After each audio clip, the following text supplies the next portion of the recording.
C minus 4.4 divided by 7.7 equal 9.2 হলে এখান থেকে সি এর মানটা কত?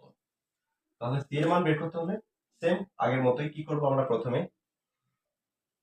সি মাইনাস 4.4 ইকুয়াল এই 9.2 এর সাথে 7.7 গুণ হবে যেহেতু এটা ভাগ আকারে আছে, তাহলে 9.2 ইন্টু 7.7।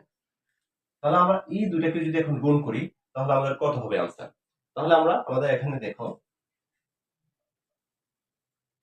4.4 ইন্টু এই দুটাকে গুণ করলে হয়, আলাদা রাফ করে দেখে নেবে যে 70.845।